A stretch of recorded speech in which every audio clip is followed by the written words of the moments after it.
Hello my friends and welcome back into the channel. Welcome in if you're new. Thank you one and all for being here. Welcome to all my new subscribers. Welcome back if you have been around for a minute. I appreciate you one and all. Today I am going to be designing a wrap bracelet utilizing my current sparkle bag collection for May 26th, which is spring in Central Park. What a lovely palette. I love this bag so much. And I've got it all nice and organized. There's some things you don't see here. Well, that's because it's sitting over here in line to get over here for filming. So if you are looking for some inspiration for Spring in Central Park, stay tuned this week. You've got quite a bit coming your way. So I hope you will enjoy today's video. I'm going to be utilizing the pink 1mm leather that came in your sparkle bag. If you grabbed Spring in Central Park, then you have this 1mm pink leather. I do have some extras in the store. Love this. It's so pliable. I love this leather. And it's fitting through just about all of my beads. The other bead selections I have here is I have some of the tiger skin. So that's, in other words, watermelon glass, right? So I have a bunch of the tiger glass, the tiger skin glass. I also am using the cherry quartz nuggets, and I'm using the cherry frosted glass beads here. So those are the three beads that I'm using. I'll show you my pattern with the leather I just mentioned. I also have these fun little acrylic cherry charms. You got a couple of these in the bag. I'm going to use this for a dangle today. And then the closure I'm going to use, friends, is I'm going to utilize this lobster. It's a really fun lobster, and it's kind of in that antique-y bronze color. And I just thought that that looked really lovely, particularly with this cherry quartz as well as with the tiger glass. And I am going to make my own jump rings because I do not have any jump rings in this colorway. So I do have the parawire in the 18 gauge, and it is in this vintage bronze. And it's a really nice match back to that closure. So that's what I'm up to. Let me show you what I've done so far. I've just really randomly put on my beads. I'm trying to get some of those cherry frosted in every now and then, as well as some of that cherry quartz nugget in between all of that tiger skin glass. What I did with my leather was I did cut a 24-inch piece. I think you got a yard in the bag. So I cut a 24-inch piece, but you don't have to cut it at all to get started. Notice what I did to get started, friends, was I literally kind of just went down by a good 7-8 inches from the end of my leather, tied a knot, and then just started tying away and feeding the beads. And that's because sometimes I'm not really sure what I want to do with my closure, right? And so I always leave myself a little bit of room for that very reason. It just gives me options on, you know, what I'm gonna do for my finishing. So a really simple beginner-friendly project where we're just tying overhand knots to make a wrap.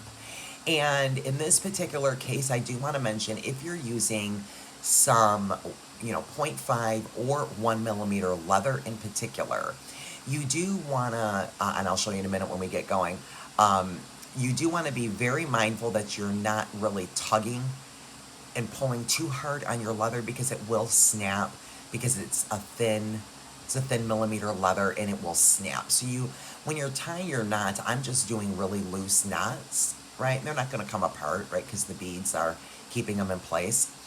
So just do be mindful you're not tugging on your leather too hard, right? Right? So I'm just feeding on a bead, right? And I'm just doing overhand knots. And when I'm pulling that knot down, right, I'm just pushing it kind of into place here, right? Where there's just a little bit of room, nothing fancy schmancy or technical about it, right? Just kind of pushing that leather knot down to where it's pretty close to the bead, and then I'm kind of just doing a tiny little tug right there, and that is it. That is all I'm doing there, right? I'm not making it too tight. And then I will go to my next bead. And I'm just doing this throughout the whole entire process. So there goes a bead, and now I'll just do an overhand knot.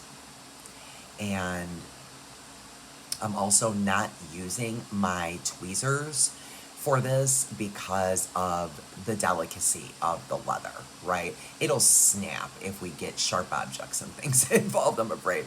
So I just, really did, it's not a loose knot, it's a knot, but I'm not tugging on it, right?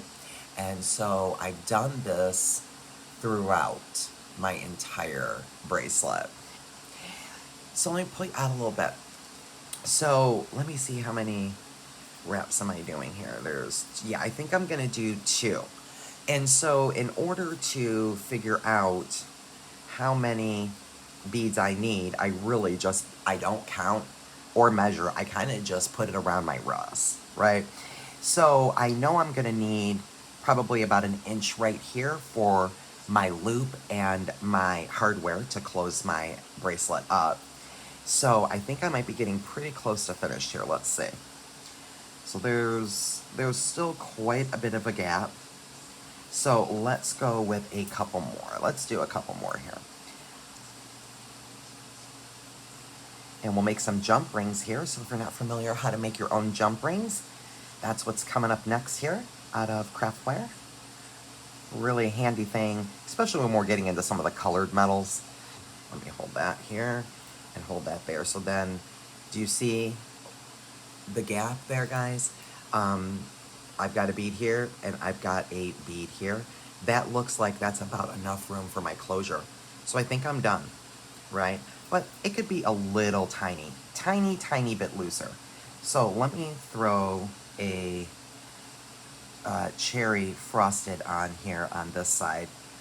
I just like to end with something other than those 8mm tiger glass. Okay, so that's what I have, right? It's just really whimsy and fun. What an easy, fun project. This is gonna be one of my warm weather favorites. I just know this is gonna be so fantastic. Now this one, because it's only 2 wraps, this one would not be convertible to a necklace unless I did some extender chain. I could do that, but obviously, as you can see, that's pretty small for a 2 wrap. But because I'm using those 8mm watermelon glass, I did not want it to be too heavy. So I'm just thinking that 2 is looking pretty coolsies, coolsy woolsies. So I think I'm done. Let me get some stuff off the mat. And piece, I'll make quite a few jump rings while I'm at it, right? So I've just got them ready to go because I do have a bunch of these in the store. I just stocked these not long ago, and I love those little heart lobsters. Nice chunky little situation. So I want to make some decent sized jump rings. So I'm going to go to this bale here. This is the 8mm bale. Let me pull you guys down a little bit, and I'm going to work right off the spool, right? And it just kind of helps to give you a little leverage. So I'm going to work off of this bale, and you could use any bale depending upon the size jump ring you want. So I will flush cut though. So let's make sure we're flush cut there. And then I'm going to just go in to that bale, put my wire there, and then I'm going to just go ahead and start turning and wrapping around, pretty easy breezy, and just laying each wrap on my bale, making plier on top of the previous one, just like this. And I'll stop when I get towards the top of the bale. And I'm going to come back around again. This is where I started right here. So I'm going to go ahead and stop right there and cut my wire. Right? I'll cut it right there. And we have a few jump rings. And we'll clear that off. And now, in order to cut my jump rings, what I do is I go on the flush side of your pliers, your cutter tool. You're going to want to go right up against where you started.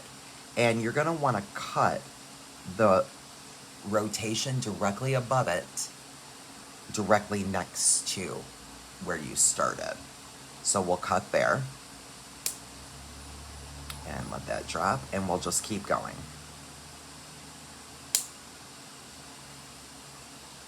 And I think we can get one more out of this. Oop, wrong way.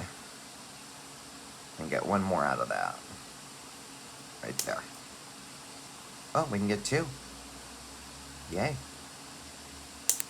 All right, and so there we go. Just that easy. That one might be just a smidge wonky. Looks like it might be just a little smidge wonky there. Let me fix that. And feed my leather through. And we can just do, you know, some overhand knots. So, kind of pull that kind of close. Kind of close. And I'm going to go around. Let me put it on the mat, it's easier. Let me kind of go around and make a loop here. And then I'm just going to want to kind of put that knot kind of close, but not too close, right? So, about there.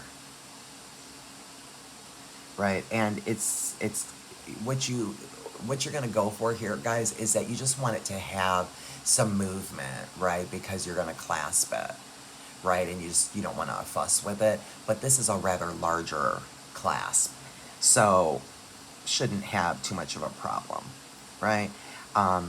It's not going to be too fidgety, in other words, is what I mean to say, right? So there is a nice knot there, and I can do a second knot. Just overhand knots here is going to suffice. And we can put a little bit of glue here if we want to. It's going to work that knot right on into place. Kind of just sitting right next to the previous knot I did right there. And again, you know, try to not tug too hard on this leather. If you're using some thinner leather, you will snap it. I ask me how I know. So I'm just gonna kind of like look at that, make sure that, you know, there is some play there. Okay, great. You know, that's what I like, and I don't think it's gonna give me any trouble. Okay. Now, if you wanted to leave some space and then tie, you know, two knots, you could do that too, right? So in other words, if you wanted at the end of your bracelet to put like a knot here and then add your clasp here where there's some blank leather, you could do that too. It's just preference. That's just design preference. Okay, so that side's done. And now let's go over here. And what I'm going to do is really close these jump rings up and tie my leather right to the jump rings. And then we'll give the dangle its own jump ring. I think that will work. Looks like that should be good. So I'm just going to slide that jump ring right on my leather. And I'm just going to go ahead and tie an overhanded knot. And again, kind of push it in place where I want it to be. And we're just gonna go ahead and snug that up a little bit.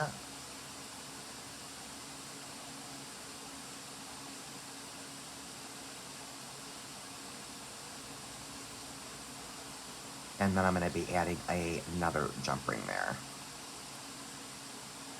You could also use your leather, not a jump ring if you want. You could use your leather. You could use your leather for a dangle if you want. You could absolutely have your dangle on your leather. You could do that. That'd be pretty cute too. I think I'm good. I mean, we could do one more.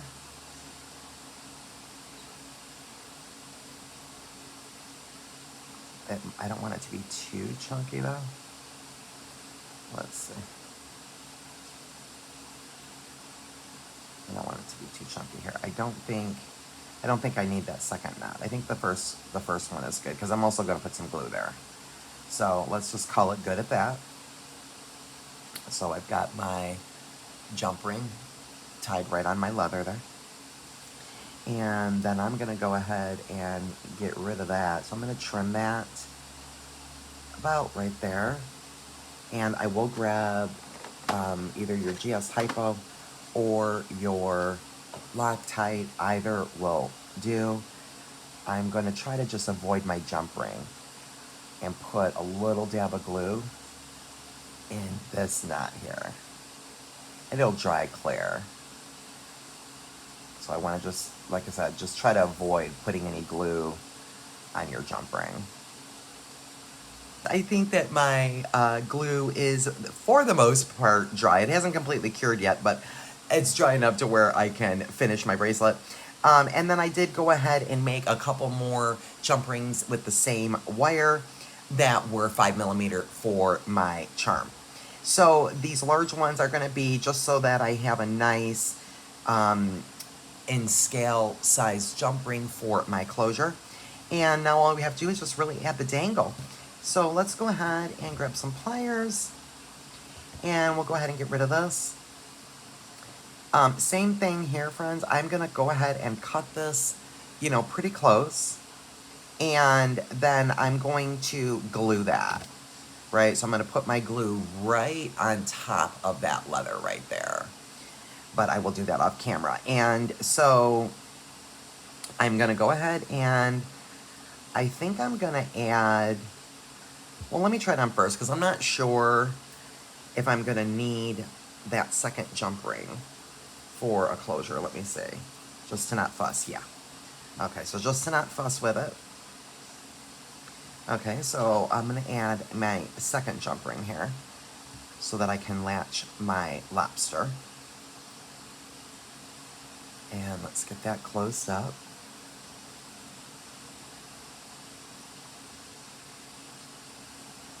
There we go. And now I'm going to add these little 5mm I just made. Those should be fine. And I don't know if I need one or two. Let's see how one hangs. Maybe one hangs fine. I wasn't sure if I needed one or two. So let's go right here on the first jump ring. We could hang it there. We could also hang it over here. That's kind of cutesy over here. Let's do that. It's kind of cutesy here. Let's see what it looks like.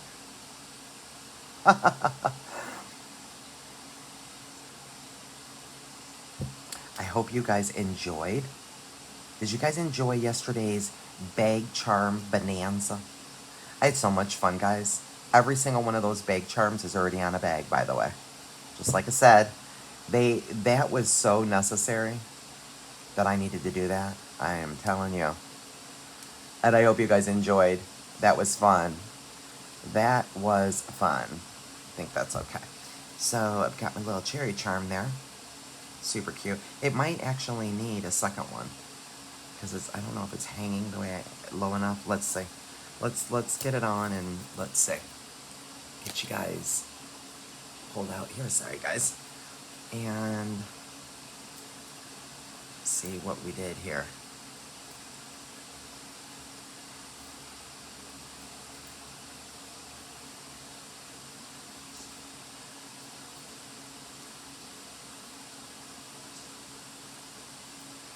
And there we go. I love this. I love it. I love it in my little cherry charm. I love this. I love the way that looks with that larger lobster, and the color is so good. So good. Oh, I just love that so much. So I am going to unhook that so that I can let the rest of my knot cure and go ahead and glue this knot right here. So there we go, my friends. I hope you enjoyed some project design inspiration out of my Spring in Central Park Sparkle Bag. A fun wrap bracelet. So you guys have an awesome rest of your day. Keep sparkling, be blessed, and we'll see you in the next one, my friends.